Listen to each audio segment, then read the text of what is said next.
pre-Thanksgiving Friday night flurry, and which one of these late choices stands out to you as the most likely to raise concerns from current government officials?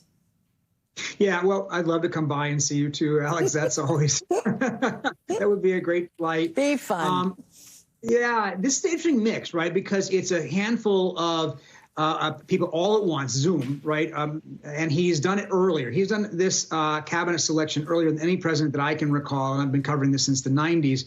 The one way he's done that, of course, is that he knows people now that he was already president once before. He's been thinking about this for 4 years while he was out of office, and he already clearly had in mind people he wanted. And he's not doing any vetting, right? That's obviously a big difference than other presidents coming in. Other presidents want to make sure that they're not putting somebody forward who's going to kind of blow up in their face the way Matt Gaetz just did for President-elect Trump. Trump doesn't seem to care nearly as much about vetting. The only vetting he cares about is what he does, what he thinks, his own gut. So he's put forward a lot of people, and we'll see whether the Senate's vetting and the news media's vetting turn up anything that becomes problematic. Some of these figures are pretty MAGA folks, right? Sebastian Gorka, who's going to be the counterterrorism chief in the White House, not Senate confirmable, but a pretty hardline, far-right conservative who was kicked out of the first White House that Trump had because he was so out there. On the other hand, the Treasury Secretary is somebody who has reassured Wall Street, and clearly Trump values that, making sure that the big titans in New York are happy with his choice, and they basically are, because they see him, at least among the options available here, to be a pretty reassuring, pretty steady as he goes kind of figure. Is anybody in the political world, though, going to take issue with the fact that he worked with George Soros?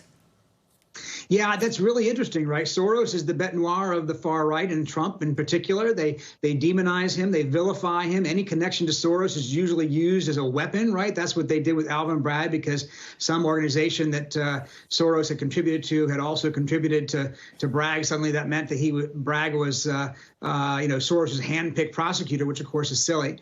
But in this case, Trump plays by his own rules, and what makes you disqualified if you're against him doesn't bother him as long as you're for him. Okay. So you're right that some people on the far right will probably note this, but as long as Trump is okay with him, that'll probably keep that relatively quiet. Folks will fall in line. Give me a sense of where Pam Bondi fits on the scale of Trump selections, and in some ways, is she just as concerning to folks inside DOJ as Matt Gaetz was? Because I'm curious what her first order of business might be.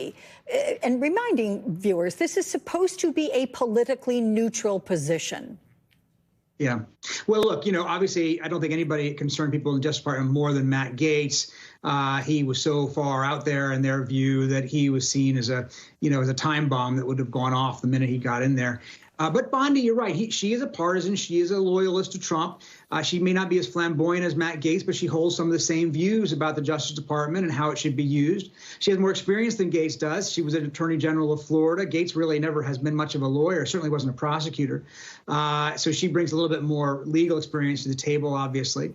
And she's not as likely, I think, to, offend in the same way that Matt Gaetz was willing, not only willing, but eager to do.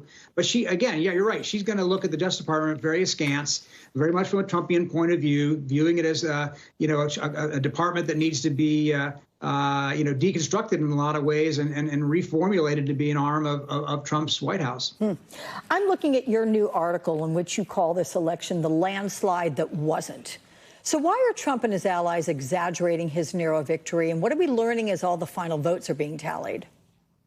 Yeah, so when we say it's a landslide that wasn't, let's remember the numbers, right? So the numbers are not 100% finished. There's still a few votes out there to be counted, but as it looks right now, President-elect Trump has just under 50%, around 49.98% of the popular vote. Now, he wins the popular vote, which he hadn't done the other two times. That's a big deal for him. That's something he can brag about. But it's not a majority, and it's only a margin of victory around 1.6 percentage points over Kamala Harris. 1.6 percentage points as a margin of victory is one of the smallest we've had since the 19th century. So it's not a landslide by traditional, conventional measures by any stretch. And he didn't really have much of a coattails. They did gain 4 seats in the Senate. That's a major victory for it gives control. But in the states where he ran the most, the 5 battleground states where he was running that they had Senate races in, he only brought in 1 Republican and 4 Democrats still won. So his coattails weren't long. They didn't bring in any additional seats in the House. And that means, but the reason why he wants to call it a landslide, and they will continue to call it a landslide, is in order to, first of all, his ego, of course. He everything with him is the biggest, the best, the first, the most, all of those things. He refuses to believe that he's anything other than the greatest that ever lived. But also, as a matter of political strategy, it's a way of maximizing your impact, maximizing your influence. You're much likelier to get your agenda through Congress if people think you won a landslide than if you go out there and say, well, I barely won, but you should still vote for my legislation. Okay. Can I apply biggest and best to you, my friend, as I say thank you very much? Peter, see you again. Thank you. So what do you get when you take Marjorie Taylor Greene and add a lot of Elon Musk and Vivek Ramaswamy? Well, America's about to find that out.